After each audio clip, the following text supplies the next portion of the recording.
ప్రభునామంలో మీకందరికీ శుభములు తెలియజేస్తున్నాను. నాకు ఎప్పుడు ఒక మాట గుర్తొస్తుంది. నక్కలకు బొరియలు ఉన్నాయి, ఆకాశ పక్షులకు గూళ్ళు ఉన్నాయి, మనుష్య కుమారునికి తలవాల్చటకైనను స్థలము లేదు కదా. ఈ ఆశీర్వాదాలన్నీ కూడా సిలువ యుద్ధ నుండే కదా మనకు ప్రవహించేదని. I always have the vision of the cross. ప్రతిరోజు ఉదయం లేవగానే మనకు లభించే ప్రతి ఆశీర్వాదం కూడా సిలువ యుద్ధ నుండి వస్తుందని సిలువ దర్శనం నేను నా మైండ్లో పెట్టుకుంటాను. ఒక 10 నిమిషాలన్నా సిలువను గురించి నేను ధ్యానిస్తాను. అది నాకు ఎంతో మేలుకరం, ఎంతో ఆశీర్వాదకరం. మనకు ఏ యోగ్యత లేకున్నా సిలువ ద్వారా దేవుడిచ్చిన రక్షణ, విమోచన, విడుదల, స్వస్థత, మరి ఇవన్నీ ఆశీర్వాదాలు. గృహము, సొంత గృహము, అది దేవుడిచ్చిందే. యాకోబు 1:17 ఒక మాట ఉంది కదా, శ్రేష్టమైన ప్రతి ఆశీర్వాదము జ్యోతిర్మయుడైన తండ్రి యొద్ద నుండి వస్తుంది. మా తల్లిదండ్రులు కేరళ నుండి మిషనరీస్ అన్నమాట. పాస్టర్ మాథ్యూ గారు, రేచల్ మాథ్యూ గారు ఇక్కడ కూర్చొని అదే ఆలోచించినాను. వారు కేవలం ఒక బైబిల్, ఒక ట్రంక్ పట్టుకొని వచ్చినారు కేరళ నుండి.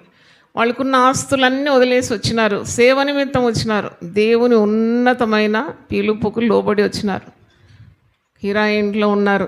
మేమందరం అలాగూ 6 సేవలో పుట్టిన వారమే. వాళ్ళకి సొంత గృహం అంటూ లేకుండేది. నాకు ఎప్పుడు గుర్తుంది, మా తల్లి ఈ 6 పిల్లల్ని పెట్టుకొని ఒక్కొక్కరి దగ్గర ప్రార్థించేది. మాకు సొంత గృహం లేదు, కానీ నా పిల్లలకు మాత్రం నువ్వు సొంత గృహాలు ఇవ్వాలి, మేము కిరాయి ఇండ్లు మార్చి మార్చి అలసిపోయినామని. తల్లి చేసిన ప్రార్థన దేవుడు ఆలకించి మాకు అందరికీ ఒక్కటి కాదు 2-3 ఇండ్లు ఇచ్చినాడు. దేవునికి స్తోత్రం. తను ప్రేమించి వారిని ఆయన ఆస్తికర్తలుగా చేస్తాడు, వారి నిధులను ఆయన నింపుతాడండి. చాలామంది సేవకులను చూస్తూనే ఉంటాను. నా పనే ఇది, రోజు సేవకులను చూడాలి, విశ్వాసులను చూడాలి. మరి చూసి చూసి తల నేర్చిపోయింది నాది. గత 32 సంవత్సరాల నుండి దేవుని పరిచర్యలో ఉన్నాను. చాలా అనుభవం దేవుడు ఇచ్చినాడు. సేవకుల్లో కొన్ని లక్షణాలు నేను చాలా చూసి సంతోషిస్తాను. కొందరు సేవకులను చూసినప్పుడు గుండె బరువెక్కిపోతుంది, బాధ కలుగుతుంది. సేవకుల్లో బద్ధకస్తులు ఉంటారు, కూర్చున్న కాడనే కూర్చుంటారు, లేవడానికి కూడా బద్ధకం ఉంటుంది. సేవకుల్లో రకరకాలు ఉంటారు. నేను చెప్పాను కదా, నాకు చాలా అనుభవం ఉందని. సేవకులు మరి అశ్రద్ధ కలిగి ఉంటారు, బద్ధకస్తులు ఉంటారు, ఆత్మల భారము లేని వారు ఉంటారు, పిలుపు లేని వారు ఉంటారు. ఏదో ఒక జీవనోపాధిలాగా సేవను అలక్ష్యం చేసేవారు కూడా ఉంటారు. కానీ ఈరోజు నేను ఒక దైవ సేవకురాలుగా చెప్పగలను. అదేంటంటే, అంబానీకి కానీ అదానికి కానీ లేనిది ఒకటి సేవకులకు ఉన్నది. అదేంటంటే దేవుని పిలుపు, దేవుని స్తోత్రం. అంబానీ ఓడిపోతాడు, అదానీ ఓడిపోతాడు, ఈ లోకంలో ఉన్న శ్రీమంతులందరూ ఓడిపోతారు. దేవుని సేవకులకు ఉన్న గొప్ప భాగ్యం ఏంటంటే, అది దేవుని యొక్క ఉన్నతమైన పిలుపు, రాయల్ అండ్ హై కాలింగ్. నేను ఎప్పుడు నా పిలుపుని గురించి నేను నెమరు వేస్తాను, మరొకసారి జ్ఞాపకం చేసుకుంటాను. What a royal and high calling. బ్యాంక్లో పనిచేశాను 20 సంవత్సరాలు. అప్పుడు నేను దాదాపు 20-30 మందికి అధికారిగా ఉండి వాళ్ళే తెలుసు నాకు, వాళ్ళే నన్ను గుర్తుపట్టేది. ఎప్పుడైతే నేను మరి సేవా పిలుపుకు లొంగిపోయి సేవకు వచ్చానో నన్ను గుర్తుపట్టని వారే లేరు. అంటే దేవుడు అంతగా నన్ను ఆశీర్వదించినాడు. దేవునికి స్తోత్రం. కనుక గృహము, స్వాస్థ్యము ఇవన్నీ దేవుడు ఇస్తాడు, కానీ మన లక్ష్యం అది కాదని మరి నేను చెప్పగలను from my life and testimony. దేవుడు ప్రేమించే వారిని ధనవంతులుగా చేస్తాడు. అబ్రహామును దేవుడు ధనవంతునిగా చేసినాడు, ఇస్సాకును ధనవంతునిగా చేసినాడు. ఇస్సాకు విత్తనం వేసి మరి ఆయన 100 ఫలం పొందినాడు. ఇస్సాకును దేవుడు దీవించినందుకు ఆ మనుషుడు ఆ దేశమందు మిక్కిలి గొప్పవాడైనాడు. ఇలాంటి గృహాలు ఎన్నున్నా ఇవన్నీ మనం ఈ లోకంలోనే వదిలిపెట్టి పోవాల్సి వస్తుంది. క్రీస్తు న్యాయపీఠం ఎదుట నిలబడినప్పుడు నువ్వెన్ని గృహాలు సంపాదించుకున్నావు అని అడగడు దేవుడు, కానీ నువ్వెన్ని ఆత్మలను నా కొరకు సంపాదించినావు. మీకు సంతోషం ఉంటే గట్టిగా హల్లెలూయా చెప్పండి. సేవకులు ఇదే గురి కలిగి ఉండాలి ఎప్పుడు. దేవుడు మనకిచ్చిన ఆశీర్వాదాలు, నన్ను కూడా దేవుడు మిక్కటంగా దీవించిన, కానీ ఒక్కరోజు కూడా నా దృష్టి దాని మీద పెట్టాను. ఎందుకంటే అది నాకు దేవుడు ఇచ్చినాడు, ఇస్తానని వాగ్దానం చేసినాడు కదా. ద్వితీయోపదేశకాండం 28:1-14 చూస్తే లెక్కలేనన్ని ఆశీర్వాదాలు. మీకు ఆశీర్వాదాలు కావాలంటే ప్రతిరోజు డ్యూటార్నమీ 28:1-14 చదవండి. అబ్రహాంకు దేవుడిచ్చిన ఆశీర్వాదాలన్నీ కూడా మీరు పొందుకోవచ్చు. కానీ అది మన ధ్యేయం కాదు. మరి దేవుడు ఉన్నతమైన పిలుపుకు ఇచ్చినాడు. ఈ లోకము దాని ఆశలు గతించిపోతుంది. నేత్రాశ, జీవపు డంభము, శరీరాశలు, లోకాశలు అన్నీ గతించిపోతుంది. కానీ గతింపనిది ఏంటంటే దేవుని చిత్తము జరిగించేవాడు నిరంతరము నిలుస్తాడు. ఈరోజు ఒకవేళ మీకు సొంత గృహం లేకుంటే మీరు బాధపడే అవసరం లేదు.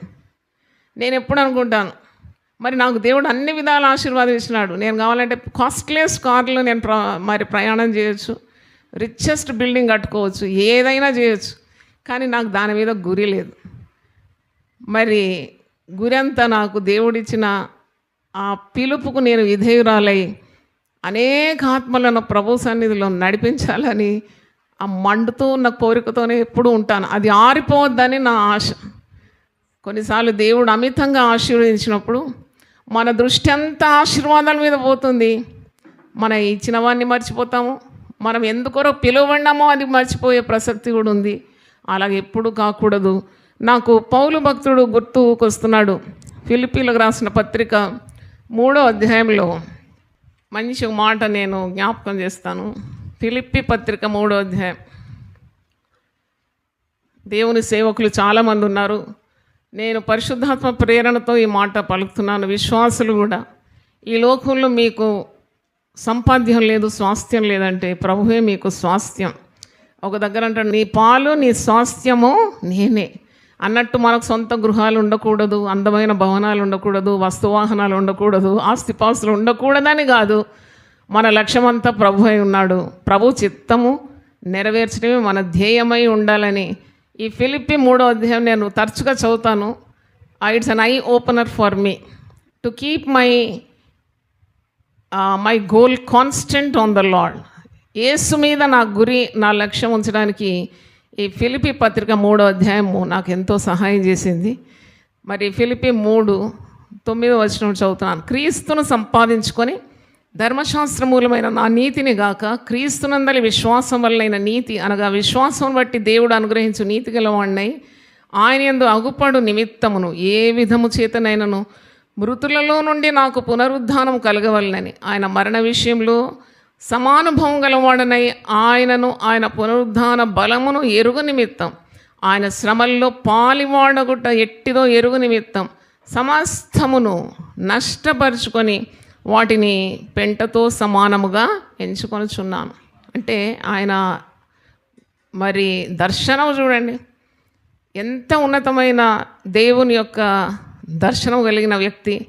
తర్వాత అంటున్నాడు 14వ వచనం, క్రీస్తు యేసునందు దేవుని ఉన్నత పిలుపునకు కలుగు బహుమానమును పొందవలనని గురి వద్దకే పరిగెత్తుచున్నాను.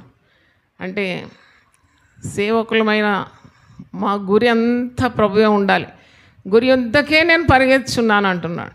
నేను ఎక్కడ ఆగడం లేదు. నేను అది కావాలి ఇది కావాలని అడగడానికి, అవన్నీ ఇచ్చేస్తాడు. మొదట దేవుని రాజ్యం నీతిని వెదిగితే మీకు కావలసినవన్నీ కూడా దేవుడు అనుగ్రహిస్తాడు. చాలా కార్యాలు నా జీవితంలో అడగకుండా పొందుకున్నా. నేను అడగలేదు, అవి వాటంతటా అవి వచ్చేసినాయి అంతే. ఎందుకంటే నాకు తెలుసు, when my business is to do the will of God, it is his business to supply all my needs.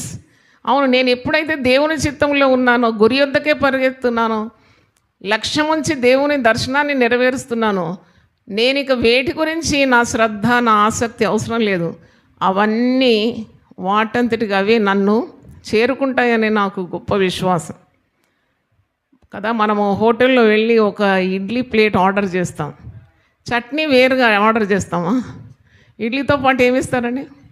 అంతే. దేవుని పని చేయడం, దేవుని రాజ్యాన్ని వెతకడం, దైవ దర్శనాన్ని పూర్తి చేయడం, గురి వద్దకే పరిగెత్తడం, ఆత్మలను ప్రభు కొరకు సంపాదించడం, ఇది మన ధ్యేయంగా ఉన్నప్పుడు, ఒక్కటి కాదు అనేకమైన ఇండ్లను ఇవ్వబోతున్నాడు. దేవునికి స్తోత్రం. కీర్తనలు 2:8 ఉంది, నన్ను అడుగుము జనములను నీకు స్వాస్థ్యముగాను భూమిని దిగంతముల వరకు స్వత్తుగా ఇస్తా. భూమి దిగంతం వరకు. కొన్నిసార్లు అనిపిస్తుంది పట్టజాలనన్ని ఆశీర్వాదాలు పెట్టుకోవడానికి కూడా వీలు లేనంత. ఏం చేసుకుంటాం ఇవన్నీ కాదు మన లక్ష్యం. నశించే ఆత్మలను సంపాదించడమే మన గురి, గమ్యమైంది. అందుకే పౌలు భక్తుడు అంటున్నాడు, నేను వెనుకున్న వాటిని అన్నిటిని మరిచి ముందున్న వాటి కొరకు నేను పరిగెత్తుచున్నాను, వేగిరంగా పరిగెత్తుచున్నాను. నేను ఒకవేళ ఇతరులకు ప్రకటించి నేనే భ్రష్టుడనైపోదునేమో అని నన్ను నేను ఏం చేస్తున్నాను, నలగొట్టుకొనుచున్నాను. అంటే పౌలు యొక్క జీవితం నన్ను చాలా ఆకర్షించింది. పౌలు చెప్పే మాటలు కూడా చాలా శక్తివంతమైన మాటలు. ఆయన ఒక దగ్గర అంటాడు కదా, నాకు ఏవి ఉన్నా నేను లేనట్టుగానే ఉంటాను. భార్య ఉన్నవాడు కూడా భార్య లేనట్టు, భర్త ఉంటే భర్త లేనట్టు, కుటుంబం ఉంటే కుటుంబం గురించి ఎక్కడ కూడా ఉండదు. చూడండి, నేను అంతా వెతికిన లేఖనాలన్నీ ఎక్కడైనా కుటుంబం గురించి ఉందంటే ఎక్కడా లేదు. పేతురు భార్య గురించి మనం చదువుతాం, పేతురు అత్త గురించి ఉన్నది, కానీ అపోస్తులైన పౌలు భార్య పిల్లల గురించి ఎక్కడా లేదు. అంటే ఈ was so focused on the call of God. ఒకసారి పౌలు భక్తుని కొరకు చెప్పలు కొడదామా? ఈ దినాల్లో మనం చూస్తే ప్రదర్శనలు ఎక్కువ ఉంటాయి సేవకులేదు. అబ్బబ్బా ఎంత అడ్వర్టైజ్మెంట్ అంటే వాళ్ళ భార్య, వాళ్ళ పిల్లలు, మనమళ్ళు, మనవరాళ్ళు. అసలు ఇందుకే నా దేవుడు పిలిచింది. నిన్నెందుకు దేవుడు పిలిచినాడో మైండ్ యువర్ ఓన్ బిజినెస్. నిన్ను దేవుడు పిలిచినాడు, ఆ పిలుపు తగినట్టున్న జీవితం నీకు కావాలి. Never lose the vision, never lose the focus. ఎప్పుడు రివైజ్ చేసుకోవాలి. Why am I called? Am I called to accumulate wealth in this world? నేను అన్నీ సంపాదించుకోవడానికి వచ్చానా ఈ లోకంలో? They are born with a purpose. చూడండి, సాధారణమైన వారు గారు దేవుని సేవకులంటే. దేవుని సేవకు వారు అభిషేకింపబడినారు. వాళ్లకు ఒక గురి, గమ్యం ఉంటుంది. వాళ్ళకు ఒక దర్శనం ఉంటుంది. ఆ దర్శనం అండి వారు ఎప్పుడు కూడా వైదొలగకుండా గురి యొద్దకే పరిగెత్తాలి. అందుకే పౌలు అంటున్నాడు, నేను గురి యొద్దకే పరిగెత్తుచున్నాను. నేను ఇతరులకు ప్రకటించిన తర్వాత నేనే భ్రష్టుడని అయిపోదునేమో అని నన్ను నేను నలగొట్టుకొనుచున్నాను. ఇది 1 కొరింథీ 9:26 అంటున్నాడు, నేను గురి చూడని వాని వలె పరిగెత్తువాడను కాను. ఇవన్నీ ఉంటాయి మనకు. కొన్నిసార్లు గురి తప్పిపోతాము అని చెక్ అవర్ సెల్స్. మనల్ని మనం స్వపరీక్ష చేసుకోవాలి. చాలా చాలా ఆకర్షణలు ఉంటాయి ఈ లోకంలో. చూడండి, రంగురంగుల లోకం ఇది, మిరుమిట్లు గొలుపు లోకం. అన్నీ ఆకర్షణలే. బిల్డింగ్ చూస్తే బిల్డింగ్ కావాలనుకుంటాం, ఆ స్థలం చూస్తే మనకు ఆ స్థలం కావాలనుకుంటాం, ఖరీదైన బట్టలు చూస్తే అది కావాలనుకుంటాం, ఇది కావాలనుకుంటాం. అది కాదు మన గురి. అందుకే పౌలు అంటున్నాడు, నేను గురి చూడని వాని వలె పరిగెత్తువాడను కాను. I have a goal, I have a vision, I have a mission to fulfil according to the will of God. అందుకే అంటున్నాడు, గాలిని కొట్టినట్టు నేను పోట్లాడలేదు. నేను ప్రతిరోజు ఒక దర్శనం కలిగిన వాడు. నాకు గురి, గమ్యం ఉన్నది. గాలి కొరకు ప్రయాసపడినట్టు కాదు. అవును, మనం చాలా సమయము, చాలా ఎనర్జీ, చాలా మనీ కూడా ఇన్వెస్ట్ చేస్తాం. శ్రేష్టమైన కార్యాలు ఈ లోకరీతిగా ఉన్నాయి, సంపాదించుకోవాలనుకుంటాం. కానీ ఇవేవి మన వెంట రాదు. దేవుడు మనకిచ్చిన పిలుపుకు తగినట్టున్న జీవితం చాలా ధన్యకరమైంది. దేవునికి స్తోత్రం. చప్పట్లు కొట్టి దేవునికి స్తుతి. చాలామంది గురి తప్పి నడుస్తున్నారు, మార్గం తప్పిన చుక్కలైపోతున్నారని యూదా పత్రికలో ఉంది. They lose the orbit. చూడండి, ఒక చుక్క ఆర్బిట్ తప్పిపోయిందంటే అది ఎక్కడికి పోతుందో ఎవరికీ తెలియదు. కానీ గురి కలిగి మనం జీవించాలి తప్పకుండా. చాలామంది చాలా చక్కగా ఆరంభిస్తారు, అంతం చాలా బాధాకరంగా ఉంటుంది. గొప్ప గొప్ప భక్తులను నేను చూసినాను. They last the track. చూడండి, ఆ ట్రాక్ పోయిందండి. పరిగెత్తేవారు బహుమానం పొందవాలని పరిగెత్తాలంట. ఆ బహుమానం పొందాలంటే చాలా నియమాలు ఉంటుంది. ఆ ట్రాక్ ఎప్పుడు మిస్ కావద్దు. షైనీ అబ్రహాం అని కేరళలో మరి చాలా పేరు పొందిన స్పోర్ట్స్ ఉమెన్. ఆమె పరిగెత్తింది, ఆమెకు ప్రైజ్ కూడా వచ్చింది. కానీ ప్రైజ్ క్యాన్సిల్ చేసిన తర్వాత, ఎందుకంటే ఆమె పరిగెత్తేటప్పుడు అది కెమెరాలో జూమ్ చేసి చూసినప్పుడు షీ మిస్ ద ట్రాక్. ఆ లైన్ మారిపోయింది. అప్పుడు ఆమె ప్రైజ్ అంటే అంతా గోల్డ్ మెడల్ క్యాన్సిల్ అయిపోయింది. అప్పుడు నేను అనుకున్నాను, నిజమే కదా, పరిగెత్తువాడు గురి కలిగి పరిగెత్తాలి, ఆ పరిగెత్తే నియమాలను అనుసరించి పరిగెత్తాలి. గురి లేని వాళ్ళ వలె నేను పరిగెత్తడం లేదు, గాలిని మరి కొట్టినట్లు నేను పోట్లాడటలేదు. ఒకవేళ నేను ఇతరులకు ప్రకటించిన తర్వాత నేనే భ్రష్టుడనైపోదునేమో అని నా శరీరం నలగగొట్టి దాన్ని లోబరుచుకొనుచున్నాను. దేవుని స్తోత్రం. ఫిలిప్పీ పత్రిక 3వ అధ్యాయంలో ఉన్నట్టు మరి క్రీస్తు యేసు నాకు అనుగ్రహించిన ఉన్నతమైన పిలుపు నిమిత్తము నాకు కలిగినవన్నీ నేను నష్టపరుచుకొని అవి పెంటతో సమానంగా ఎంచుతున్నాను. దేవునికి స్తోత్రం. సేవకులందరూ కూడా they should become fire brands for God. ఒకసారి చప్పట్లు కొట్టి దేవుని స్తుతించాను. నేను ఎప్పుడు నా గుండె మండుతూ ఉంటుందండి, మండుతూ. మీరు చూస్తే నేను కామ్గా కనబడతాను కదా, గుండె ఒక కుంపటి అన్నమాట నాది. ఏదో ఒకటి చేయాలి దేవుని కొరకు, ఏదో ఒకటి చేయాలి దేవుని కొరకు. ఎందుకంటే సాధారణమైన సేవకులు కోకొల్లలుగా ఉన్నారు. So many ordinary servants of God. నేను ఎవరినైనా సేవకులను చూస్తే ఇదే ప్రార్థన చేస్తాను, దేవా వీళ్ళకు లోకాశలు తీసి they should become extraordinary fire brand preachers అని ప్రార్థన చేస్తాను. నా గుండెలో ప్రార్థన మరి వెళ్తూ ఉంటుంది వారి కొరకు. కనుక దేవుడు మనల్ని అందరినీ కూడా ఇలాగూ ఆశీర్వదించి గొప్పగా వాడుకొనును గాక. Thank you very much for this time. God bless you. God bless you.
దీనులకు సువర్తమానము ప్రకటించుటకును, నలిగిన హృదయము గల వారిని దృఢపరచుటకును, దుఃఖక్రాంతులందరినీ ఓదార్చుటకును జరుగుచున్న ఇంటర్ డినామినేషనల్ పరిచర్య.